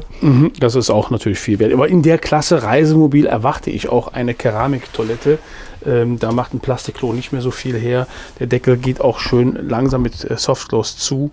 Auch das macht wirklich einen vernünftigen Eindruck. Und da waren immer die Klopapierrollen drin. Normal. Genau. Die machen da Sinn. Dann hier, da konnte ich super Sachen trocknen. Also da habe ich die ganze Unterwäsche getrocknet drauf, weil das Fahrzeug eine Waschmaschine hat. Das können wir gleich mal kurz zeigen. Und zwar nicht eine kleine Waschmaschine, keine Mini-Waschmaschine, sondern eine richtig große Waschmaschine. Hier eine Besonderheit. Diese Öffnung habe ich reinmachen lassen. Siehst du die oben, die Wärmeschlitze? Ja. Warum? Da kann man elektronische Geräte reinmachen, die haben ja eine Wärmeentwicklung. Und damit die oben raus kann, hast du das einfräsen lassen und da die Lüftungsschlitze machen lassen? Ja, ist also direkt von einem Fachhandel, der hat das dann reingemacht, richtig sauber, auch kann man gleich mal von außen sehen. Dann sind hier Durchführungen mit drin, dass man also auch Kabel nach innen machen kann, sodass man hier zum Beispiel eine Playstation anschließen kann. Direkt die PlayStation ist schon vorgesehen, die Stromstecker sind schon alle drin, die sind in jeden Schrank reingelegt. Mein lieber Schwan hier, ist ja an alles gedacht. Ja, aber nachträglich immer doof. Immer doof, das ist so, ja. Hast du das auch ab Werk gemacht? Ab Werk. Ich habe direkt gesagt, ich hätte gerne in allen Schränken hätte ich gerne Strom drin. Das war mir extrem wichtig, damit man auch Ladegeräte oder egal was du da reinmachen willst, du kannst es einfach machen. Alles Soft-Close. Auch schön, dass der Schrank beleuchtet ist, ne? Dass man den Schrank aufmacht, dass man so ein bisschen Licht da drin hat und besser sehen kann, was man jetzt da rausnehmen möchte. Ne? Auch hier dann nochmal eine Raumteilertüre, um halt hier zu separieren. Mit Spiegel. Das Schöne ist, die ist ja gegenläufig. Das heißt, wenn ich hier ziehe, kommt die andere Tür automatisch mit raus. Und hier ist nochmal ein Spiegel verbaut. Und hier ist nochmal schön so eine Dichtlippe sodass das also auch wirklich schön anliegt und nicht so zuknallt, wenn man die Türe zumacht. Ne? Auch da hat man wirklich das ganze Thema zu Ende gedacht. Ja, so ist das. So, das Bad alleine ist schon so groß. Bitte einmal drehen mit ausgestreckten Armen. Das geht. Also hier auf jeden Fall. Also hier muss man mal kurz so einziehen. Also hier ist schon richtig Platz. Dann sag mal, jetzt muss ich aber echt mal fragen. Du erzählst die ganze Zeit von der Waschmaschine. Wo ist die Waschmaschine? Schrank auf. Siehst du? Also ich war hier wirklich noch nicht im Auto. Geil. Schön gemacht. Ja. Sehr schön gemacht. Der große Lavamat mit drin, der übrigens auch während der Fahrt zu betreiben ist. Ja, das heißt auch Toploader, ne? Ja, hat einen Toploader mit drin. Es gibt 2 Steckdosen. Ich zeige euch das mal gerade. Warum sind hier 2 Steckdosen drin? Erkläre ich dir. Die obere Steckdose hängt über die ist angeschlossen ans Batteriesystem am Wechselrichter. Ja. Okay, da kannst du die auch reinstecken, geht. Ja. Die untere hängt direkt am Stromnetz. Also an den externen Stromanschluss. An den externen Stromanschluss. Das heißt, du kannst also entweder über die Steckdose an den externen Stromanschluss gehen oder den über den Wechselrichter betreiben. Sie hat immer oben drin gesteckt, muss ich dazu sagen. Macht Sinn. Hier ist noch die Stange, die ist jetzt ausgehangen. Die kann oben rein. Mach ich jetzt. Es sind 2 Stück drin. Nee, ist optional. Falls man hier auch Kleidung reinhängen möchte, geht. Ja. Aber ich habe das hier dann als Schrank benutzt. Der LS hat nämlich 2 Schränke mehr als das vergleichbare Modell, was dann irgendwie reinkommt. Und das ist die große Waschmaschine, die sehr leise ist, während der Fahrt betrieben werden kann, direkt vom Morelo eingebaut wurde, ab Werk. Ja, das sieht man, dass das nicht nachgerüstet ist, weil das macht wirklich Sinn, wie die da drin hängt. Die Stange mal kurz da rein noch. Da war auch keine Vorbereitung drin, sondern das war wirklich die Morelo ab Werk, die drin ist. Wie viel Kilo gehen da rein? Wird den einen oder anderen interessieren? Ich glaube 4. Ja, ist ja schon weit. Das ist also... Da steht was drauf, 1 bis 7. Das ist ja reichlich. So, es klopft. Ja, das ist der liebe Christian. Liebe Christian, wir sind gleich fertig. Kannst du ihm ruhig sagen. Genau. Da vorne, das ist immer ein Waschbecken. Genau, wir haben hier ein großes Waschbecken und natürlich darunter ganz viele Schubladen, wo man dann eben nochmal alle nützlichen Utensilien, die man so im Badezimmer benötigt, rein. Auch alles schön mit Softclose, ja. Also das ist wirklich auch High-End. Guck mal hier, die Handtuchhalter kannst du rausziehen. Ja. Die sind drin. Man kann alternativ, habe ich Leute gesehen, die haben sich hier Fächer reingemacht. Das geht, die kannst du einfach reinkleben. Ja, aber man hat hier wirklich so viel Platz jetzt. Also ich weiß jetzt nicht, warum ich jetzt hier noch unbedingt Fächer haben möchte. Die Schränke haben wirklich eine ordentliche Tiefe. Steckdosen auch drin. Ja, da kommt man also wirklich gut mit zurecht. Also von daher wüsste ich jetzt nicht, was ich hier mit weiteren Fächern möchte. Aber gut, okay, wer es will, man kann es machen. Für einen Schreiner ist das kein Problem, das kann man ohne Probleme nachrüsten. So, da sind die Steckdosen auf beiden Seiten. Ja. Ich habe übrigens die Fächer so angewählt, das kann ich dir mal gerade zeigen, dass du hier eine Munddusche einbauen konntest. Die von der Stehhöhe, elektrische Zahnbürsten, da ist nochmal eine Steckdose drin. Also ich habe so viele Steckdosen reinmachen lassen, dass du kein Problem hast, weil normal ist ja immer, glaube ich, nur eine drin. Jetzt sind ganz viele drin. Steckdosen hast du eh immer zu wenig im Wohnmobil, egal wie viele schon verbaut sind. Ne? Ja. Also alte Flow, habe ich kurz gesagt. Dann da oben, wenn du mal gerade so nett bist, nochmal aufmachst und oben mal dieses Kunststoffteil anhebst an der Dusche, ganz oben. Das hier? Ja, einfach mal hochheben. Ist der Ausgleichsbehälter. Ausgleichsbehälter drin, können wir mal zeigen von der alten Heizung. Ja. So sieht der Ganze aus. Und nur, falls ihr den mal sucht, aber gibt ja noch Einweisungen. Und dann kommen wir mal zum, hier oben noch ein Heki übrigens mit drin. So, wir kommen gleich rein. Dann, den haben wir schon gezeigt. Hier haben wir noch einen Kleiderschrank. Den haben wir noch nicht gezeigt. Da ist auch noch ein Tresor drin. Ja. Hier gibt es noch mal 2 Einlegeböden. Wo würdest du die jetzt, wo kommen die hin? Weißt du jetzt aber nicht. Die haben die mir drin gelassen, die waren übrig. Ah, okay. Da habe ich gesagt, hätte ich gerne, damit man das Ganze anheben kann. Das war also so was ganz Entscheidendes, was wir dann haben. Und anheben bedeutet, dass man also hier irgendwas drunter stellen kann. Ich habe gesagt, gib mir die einfach mit. Haben sie mir mitgegeben ab Werk. Also die waren mit drin. Ja. Nee, stopp, Kommando zurück. Ich zeige es gerade. Die hier waren ab Werk. Nee, die waren ab Werk drin, die waren extra. Okay. So, und die Böden, die kommen hier rein. Kleinen. Die kleinen. Ich nehme alles zurück. Weil die sehen so aus, als wenn sie eigentlich auf der anderen, die kommen da rein. auf der anderen Seite in den Spiegelschrank reinkommen. Das war wegen der Zahnbürste, habe ich 2 rausgenommen, damit wir hier ganz viel Platz haben und die kannst du einfach hier reinlegen. Ich nehme alles zurück. Perfekt, gut. So. Ja, Schlafzimmer sehe ich hier, ist auch der Heizkreis separat zu regeln. Ne? Da gibt es einen Thermostat dafür. Und du hast natürlich auch eine Bettheizung hier rechts und links am Bett vorbeiliegen, sodass es also keine kalten Füße oder so gibt. Ne? Manche Frauen klagen ja immer über kalte Füße. Hier ist das Komfort-Schlafsystem eingebaut mit obendrauf noch einem Geltopper ist mit drin, also das High-End-System. Fühlt sich wirklich super an, die Matratze. Also jetzt hier auch vom Härtegrad her großes Kino. Ich denke mal, ja genau, da kann man noch mal Zeugs reinmachen, Schmutzwäsche oder so. Sehr schön, auch mit Softclose habe ich gerade gesehen. Ja, tatsächlich, sehr schön. Ja, prima. So, Fernseher auf der Seite. Genau, der ist hier vorne rechts, also in Fahrtrichtung links. Dann großes Heki. Hier, das ist auch zubuchbar, wie gesagt. Das Ganze, alle Schalter, die du nicht an- und ausmachst, sind dimmbar. Dass man das weiß. Also auch hier kann ich das Licht nochmal dimmen, kann es anpassen. Habe hier oben nochmal Kleiderhaken mit drin, rundrum laufend. Dann die Schränke und da hinten sind übrigens die Steckdosen. Da habe ich mir einmal 12 Volt legen lassen für die und 230 ab Werk. Ja. Also hier oben drin. Eine USB-Dose hast du da hinten nicht drin? Eine USB-Dose habe ich extra nicht reingemacht, weil ich eine 12-Volt-Dose drin habe. Ja, und da habe ich einen Adapter drin, weil die USB-Dosen, die reinkommen, haben nur 3 Ampere. Ja. Und ich kann jetzt mit 20 Ampere laden. Ja, das ist natürlich ein Unterschied. Das ist der Grund. Also dann habe ich aber nochmal eine 12-Volt-Dose, die ist hier drin. Die habe ich dann auch nochmal, also hier oben sieht man auch, wie schön das hier verarbeitet ist. Also braucht ihr keine Angst zu haben, dass da Löcher drin sind. Ich zieh das mal raus. Da sieht man es ganz gut, das sind die Lüftungsöffnungen, die drin sind. Ja, und den kannst du ja noch mal kippen, ne? Ja. Den Fernseher, also rein theoretisch beim Duschen könntest du noch Fernsehen gucken. Wer es denn braucht, wäre machbar. Ja. So, und dann kann man rausgucken.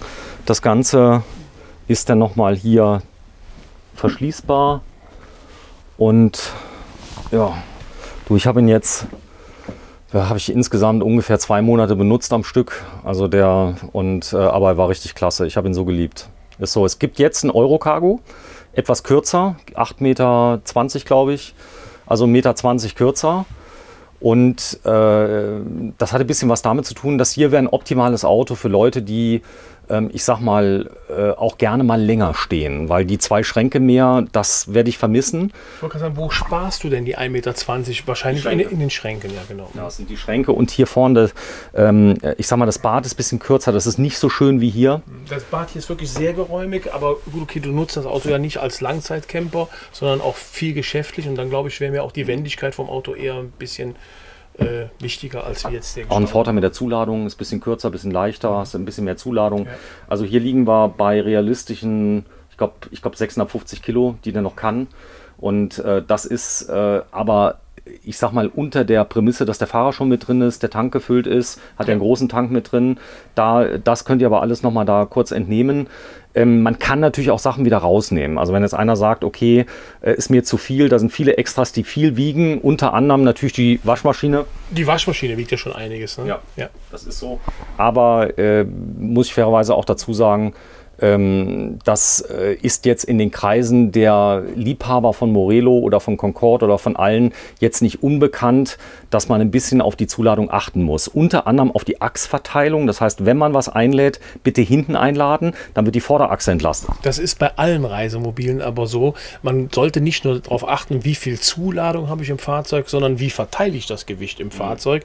Und der Iveco hat auf der Hinterachse Zuladung ohne Ende. Da kriegst du das Auto eigentlich gar nicht ans Limit. Die Vorderachse ist eben das Problem. Das ist eigentlich bei fast allen Fahrzeugen. Ja, deswegen hat er so einen großen Überhang, damit alles, was du hinten reinlädst, entlastet die Vorderachse. Entlastet die Vorderachse und bringt damit sogar noch mehr Fahrkomfort ins Fahrzeug rein, weil die Vorderachse nicht mehr so trampelt. Das ist so. Also die hat aber die Luftfederung drin, also die kann ich nur empfehlen, also die Vollluftfederung reinzumachen. Der neue Eurocargo bietet das nicht vorne, also das gibt es gar nicht, sondern da hat hinten nur eine Luftfederung drauf. Aber ist auch ein bisschen rauer, viel lauter. Also ich muss sagen, der fährt hier wie ein Uhrwerk. Du kannst ihn fahren mit realistisch 14 Litern, aber ich habe gebraucht so um die 15 Liter, muss ich sagen. Ja gut, okay, wenn du einen schweren Fuß hast, das merkst du natürlich im Verbrauch. Und der Eurocargo, das ist ein LKW-Motor, der läuft natürlich etwas härter, der ist natürlich viel mehr auf Drehmoment ausgelegt, hat einen ganz anderen Drehmomentverlauf. Hier 8-Gang-Automatik, der hat glaube ich nur 6-Gang oder 5-Gang, aber der hat auch einen größeren Motor, viel kerniger, aber wollte ich jetzt mal haben. Habe ich jetzt mal ausprobiert, auch mit Zusatzdämmung. Noch mehr Trucker-Feeling. Noch mehr. Ja. Ein bisschen mehr Trucker-Feeling, was da ist, aber ja, also er hat alles, Hubstützenanlage, Waschmaschine, Aldeflow, Doppelkolben, Inverter, Spülmaschine. Man kann wirklich sagen, dass der mehr als voll ausgestattet ist. Also so ein gut ausgestattetes Reisemobil habe ich auch selten gesehen. Da hast du wirklich an nichts gespart. Es gibt ein paar Sachen. Außengasanschluss habe ich erläutert, warum. Das war eine klare Entscheidung. Es gibt auch so 2, 3 Sachen, wo jetzt jeder sagt, muss ich unbedingt haben, habe ich nicht reingemacht, weil ich es nie gebraucht habe und die meisten es auch nicht brauchen werden. Aber viel wichtiger ist fettes Batteriepaket. Allein du weißt, was sowas kostet. Das ist also sehr, sehr aufwendig. Dann Kleinwagengröße. Ja, was ist noch extra? Wir haben zusätzlich an dem Fahrzeug noch ganz viele Sachen verbauen lassen. Alarmanlage wurde eingebaut, die ich sag mal, Spezialversiegelung gibt es im Video zu, die hochwertige Stereoanlage ist mit drin. Dann ist das System so angeklemmt, dass es auch während der Fahrt alles funktioniert, weil die meisten Systeme mittlerweile so geschaltet sind, dass sie die großen Verbraucher nicht während der Fahrt funktionieren. Gut, okay, mit dem Spannungswandler hier sollte das natürlich kein Problem sein und du hast natürlich einen riesen Batteriespeicher als Puffer dazwischen. Man muss mal eins bedenken, das Fahrzeug hat, so wie es hier steht, um und bei einen Neupreis gehabt, ich schätze mal von 380.000 Euro. Mit dem Zubehör, ja. Mit dem Zubehör, so wie es hier steht, genau. Das Auto ist jetzt von Februar 2021, hat gerade mal 17.000 Kilometer gelaufen und ist direkt verfügbar. Ich weiß, dass im Augenblick auch bei Morelo die Lieferzeiten 22 bis 24 Monate betragen. Da ist natürlich jetzt hier ein hochinteressantes Autoverein, der sagt, super ausgestattetes Fahrzeug. Der hat ganz sicher mehr, als wie jeder normalerweise wählen würde. So, also die Lieferzeiten am besten mal gucken. Vielleicht hat ein Händler auch welche im Vorlauf, da geht es vielleicht auch schneller. Aber weißes Leder mit drin, also ich denke, auch bei dem Leder kannst du nicht so viel falsch machen. Wir haben nicht drin gewohnt, ganz wichtig. Also es ist ein Langstreckenfahrzeug. Ich habe zum Beispiel Touren gemacht in 3 Tagen Hamburg und zurück. Wird normal kein Mensch machen. Nee, aber nicht im Reisemobil. Nicht im Reisemobil, aber ich sag mal, wir waren wirklich dann auf Langstrecke unterwegs. Und das ist der Grund, warum der jetzt schon 17.000 hat. Er ist unfallfrei. Die Macke übrigens gekommen, der Hund hat sich das Bein gebrochen. Da gibt es auch ein Video zu. Ja. Da standen wir vor der Klinik 3 Tage. Und da ist mir wohl ein Agraranhänger hat sich da gestreift wohl. Und da ist diese winzige Delle drin, aber die werden wir machen, da wird man nichts sehen. Nee, also die ist ja nur ganz tief, ganz flach drin, halt eben über eine Fläche von, ich sag mal 30, 40 Zentimeter. Das kann man ja vielleicht mit der Kamera nicht so ganz gut einfangen, aber da sieht man gar nichts mehr. Die wird gemacht. Die ist rückstandslos weg nachher, ja. Okay, super. Also dann haben wir das mit drin. Was ist denn noch? Warte, ich muss überlegen, was haben wir denn noch extra einbauen lassen? Denke ich mal gut vorangekommen, zumal du ja dein eigenes Auto gerade beschreibst, du weißt ja, was alles drin ist. Ne? Das geht ja wirklich fix jetzt. Ja, Höhe 3,64 Meter, also ein hohes. Es stellt was dar. Also für viele Leute, hier sieht man es also, das Leergewicht 6,761. Ich denke, das muss nochmal um circa 30 Kilo hoch geschossen werden, weil es sind einige Extras drin, die noch reinkamen, 30, 40, 50 Kilo. Ja, das ist das konfigurierte Gewicht ab Werk gewesen. Ab Werk gewesen, genau. Zusätzlich noch draufgesetzt hast, das ist natürlich da jetzt nicht mit ermittelt, aber lass den mal irgendwie bei 6.700, sagen wir mal 6.800, 820 Kilo kommen. Ich denke mal, mit gut 600 Kilo Zuladung kann man schon ein bisschen was machen. Fahrer ist mit drin übrigens. Fahrer ist mit drin. Fahrer, dann sagt man ja immer 90 Liter Kraftstoff und Wasser ist dann dementsprechend auch nochmal im Fahrzeug drin mit 20% und eine Gasflasche. So wird ja normalerweise gemessen. 70 C18, also der große Motor mit drin.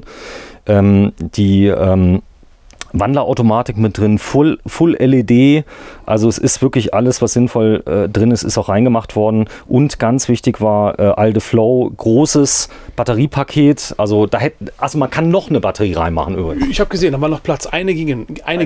Dann ist aber Schluss. Die braucht man doch nicht. So, dann hättest du 860. Also Wahnsinn, ist wirklich Wahnsinn.